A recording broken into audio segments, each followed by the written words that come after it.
Good evening. Welcome to the City of Des Moines Plan and Zoning Commission. I will go over the rules and procedures before we get started with tonight's items. The Plan and Zoning Commission is generally an advisory body to the City Council. The City Council will hold a public hearing and make the final decision on all matters before the Commission other than site plans and subdivision plats, unless denials or conditional approvals thereof are appealed.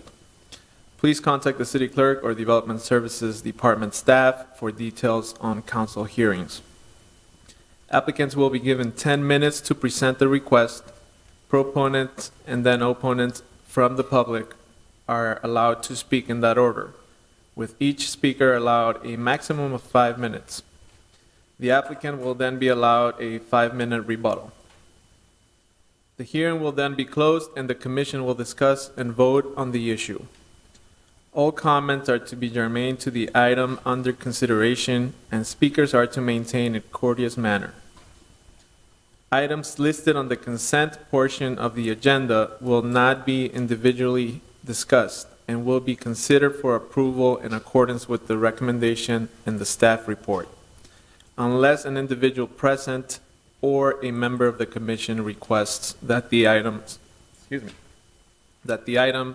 be removed from the consent agenda and considered separately under the public hearing agenda.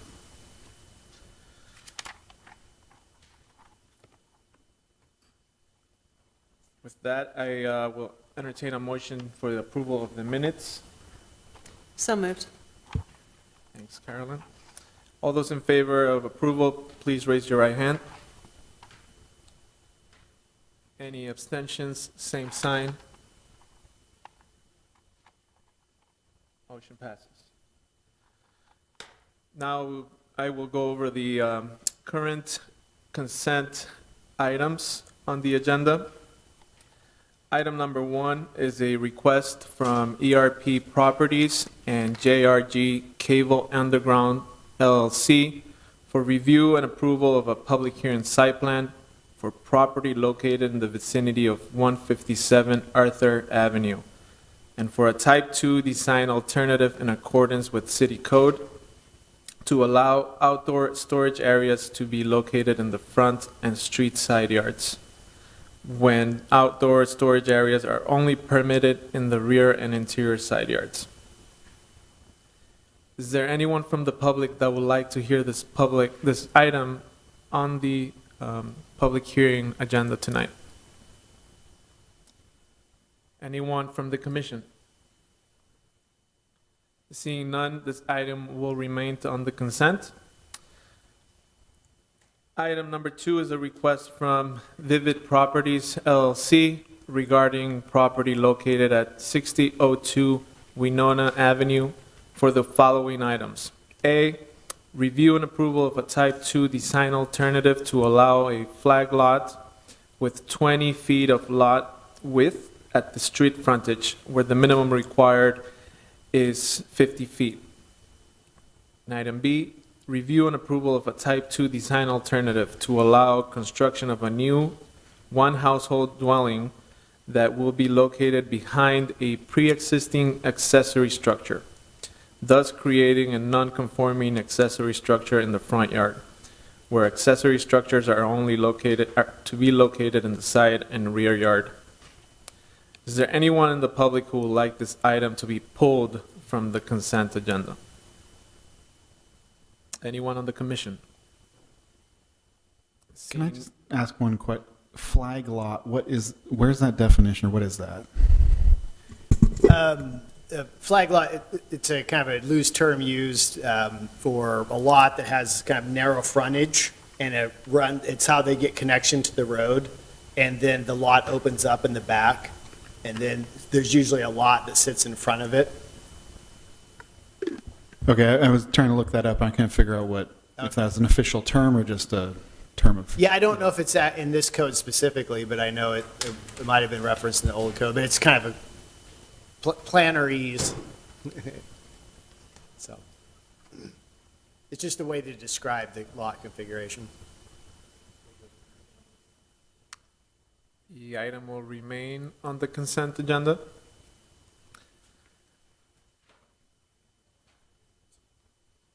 Okay. Those are the only items that we will have on the consent agenda for today. Can I get a motion to approve the consent agenda items? I'll move. Thank you. All those in favor of the motion, please raise your right hand. The motion passes. Okay, we have one public hearing item tonight, item number 3. It's a request from Hoyt LLC for review and approval of a public hearing site plan, High Streets Loft 2, for property located at 1619 High Street, and for a Type 2 design alternative in accordance with City Code to allow a garage entrance from a primary street, where garage entrances are only permitted from a non-primary street or rear facade. Nick from staff will present. Thanks. Chair, members of the commission, Nick Tarpey, city staff.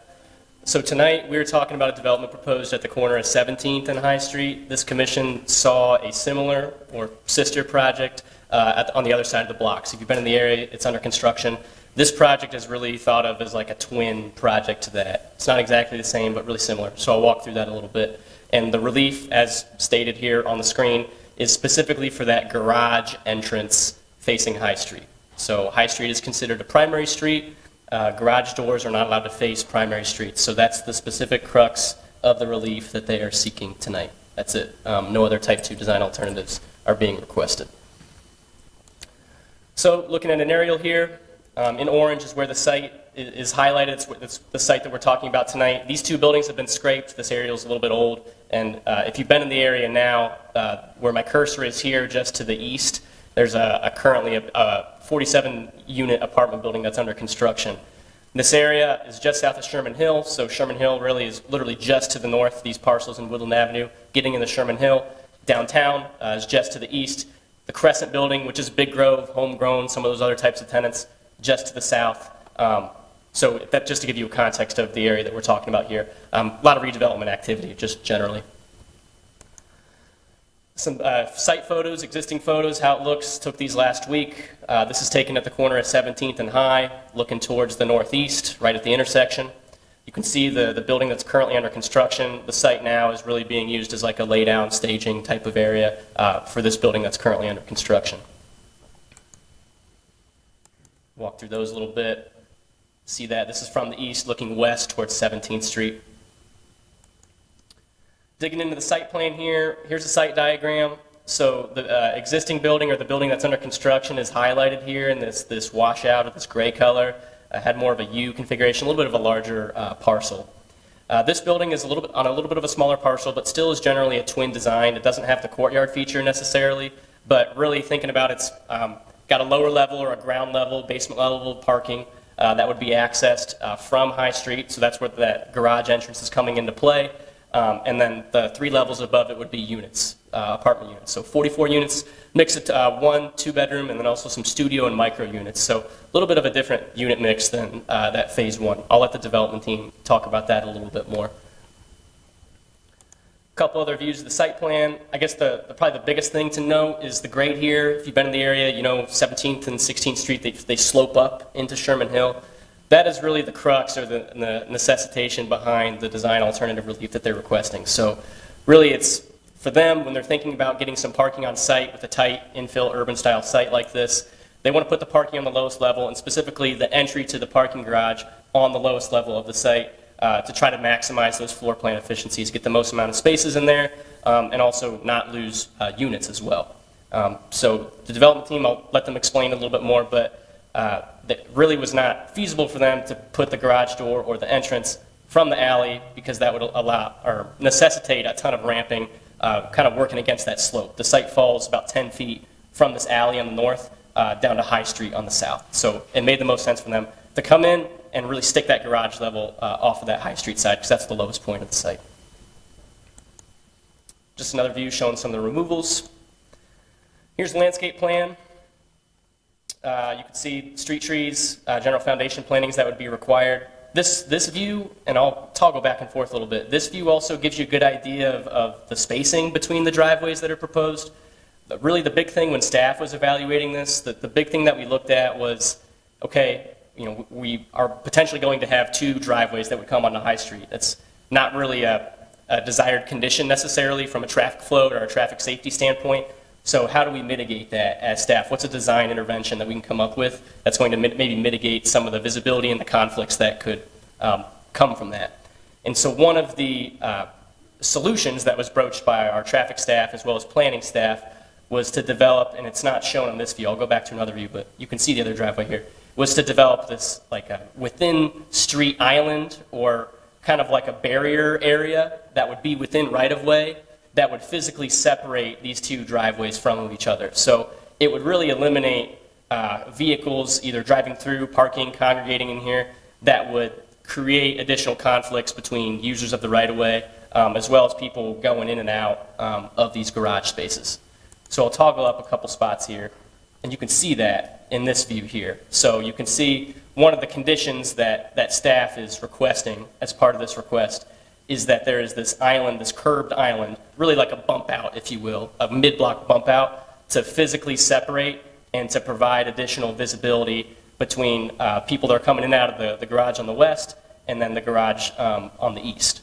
So there's kind of these dual actions of people going in and out of these garages to try to separate those as much as possible and give the most visibility to both motorists and non-motorists within the right-of-way.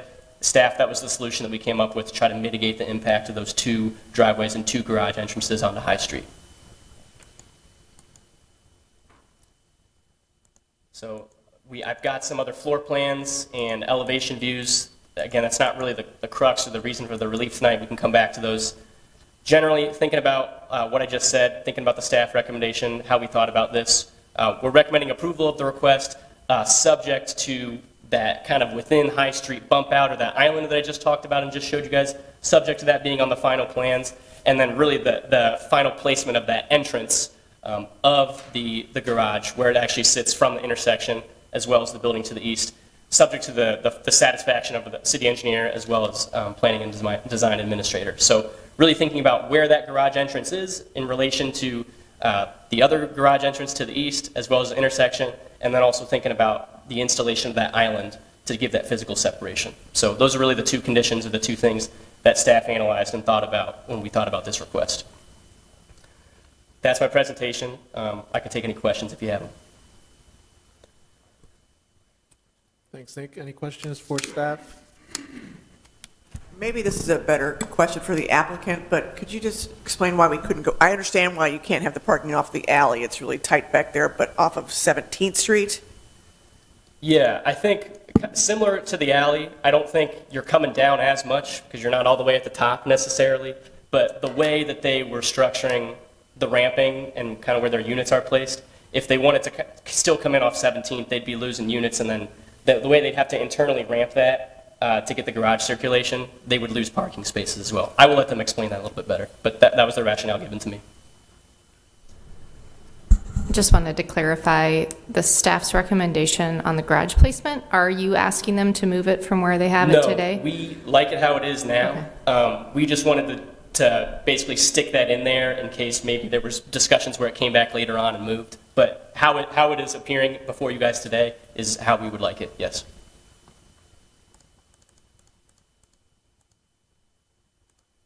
Any other questions? If not, thank you, Nick. I will invite the applicants over to the podium. You have 10 minutes to present. Please write your name afterwards on the sign-in sheet. Hi, Angie Fonku, owner's representative for Hoyt LLC, owner's rep for Ryan Wade and his clients. I don't really have anything to add. I think Nick did a great job. We will address the why not off 17th. When we looked at this on the other property on 16th, it's about a 10-foot fall from the top of near the alley down to where we're at. So to get parking in there and try to meet city parking counts, we would be very under parked within the ramp, and we would lose units as well. So financially it doesn't work. Also, having people trying to turn in and out of a ramp on a slope like that is not great for any of the tenants either. So, and since we had this on High Street on the first phase, we wanted to mirror it on the second phase to cause less confusion, less pedestrian confusion as well. everyone will know the entrance and exit is off a high, rather than guessing if you're on 17th or 16th as you're walking through the neighborhoods too. So I think keeping them on high will help with the cross-traffic of people and cars. I'm happy to answer anything else or if there's more you want to see, but I think Nick covered it all pretty well. Any other questions? I just have a curiosity on the floor plan in general. So is the lockers in the middle, what are those? Are Those are storage lockers, like bikes or Christmas trees, or basically because we have more studio and micro units in here, it's just additional, you might put your winter clothes in there, or your Christmas tree, Christmas lights, that sort of stuff. So it's internal storage rather than external storage. So Ryan's doing that in some of his projects, or looking at it in Iowa City and Montana, and has found that people are interested in that. So we're going to see how it goes in Des Moines. So it is just but they are regular, are they apartments or condos? It's not like one of those we live dorm things, is it? Or what? No, how is no, it? regular apartments, and they would rent a storage unit in addition to their apartment. So, Gotcha. yep.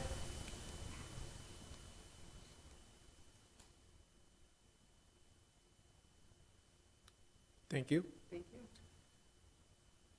If there are any proponents for the project in the audience, you may have 5 minutes. Please state your name and address and sign in afterwards. Thank you. Steve Jacobs, BCC Advisors, 1707 High. We're the commercial office building directly to the west of these units. And I really like what they're doing in the neighborhood. So I have no issue with the design, other than I am probably the only one in here concerned about the parking, because there are 44 units in this second set of apartments, and only 0.7 or 0.71 stalls per unit. And now I understand some of these are micro units. I don't know how big those are, but that means that there is well less than 1 unit per occupant. So my question is, where are these people going to park? Our lot is directly across the street. We have enough space for our employees and our customers. And if somebody parks there overnight, they're not going to be out of there by 8 o'clock in the morning typically. I don't want to be a bad neighbor.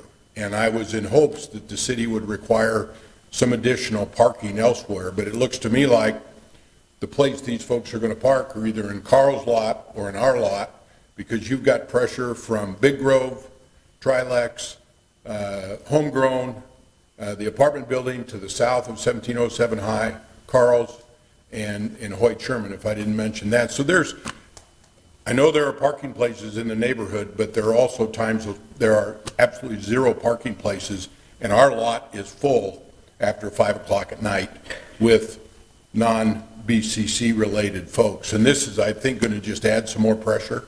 So I would just like to see the developer give some consideration to a little more parking for the tenants, so that the neighbors don't have to be stinkers and have cars towed when they aren't moved by a certain time of the day.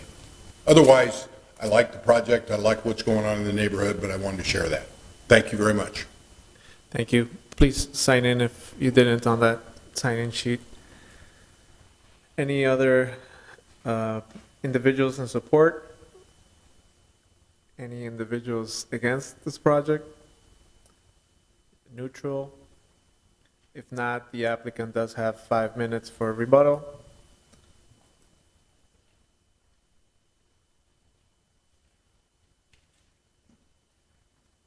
I don't have any rebuttal. We want to be good neighbors, and I understand parking is always a hot button in any project we do in Des Moines. And so we'll have property management on site. She's going to live there. So if there becomes an issue, we'll give a contact to you. You can reach out to Lily. We want to be good neighbors, and especially in the Sherman Hill area, there's so much going on that I know parking is a concern for everyone. So we've met with staff and feel we're parking appropriately between the two buildings. We are also hopeful that most of our tenants will either be working in the restaurants along there or working downtown and maybe have a garage spot through their employer and are not bringing their car to our spots either. So that happens a lot in the other projects I have downtown, where they actually don't physically bring their car to their apartments because their employer's paying for their parking spot elsewhere, so they save the $120 a month or whatever it is by keeping their car somewhere else. So we do want to be good neighbors. We understand we have a lot of construction, trucks and traffic there right now, and we will continue to work to try to alleviate parking on our side. Thank you. Oh, Will? I have a question, please. According to the plan that we got, the aerial view, it looks like there's parking both on the north and the south sides of the street, of High Street. Is that correct? Today there is, yes. My question is, when the garage entrance is constructed and so forth, Yep. how many parking slots is that going to delete or take out? Is it like 3, Nick? I think by the time we put the bump out in, I think it's around 3. Currently, it's kind of a free-for-all on both sides of the street. It's not metered. There's no indication of you can park there, how you can park there, so a lot of people park there. I think it's 3 total is what I remember by the time we put the bump out in. Thanks a lot. Yeah. All right, we'll go ahead and close the public hearing and hear from the commissioners.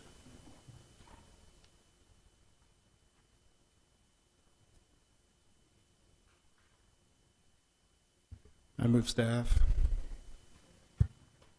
All right, unless there's any additional points of discussions, we have a motion on the table to move staff. All those in favor, please raise your right hand. Motion passes. Are there any committee and directors' reports? Well, the only thing to note is this might be Nick's last time he presents before you as a planner. He's moved on to the Office of Economic Development. He's wrapping up a couple projects for us. I don't know, you think this will be it? Okay, all right, so. Nick, we're going to miss you. Congrats on your new role.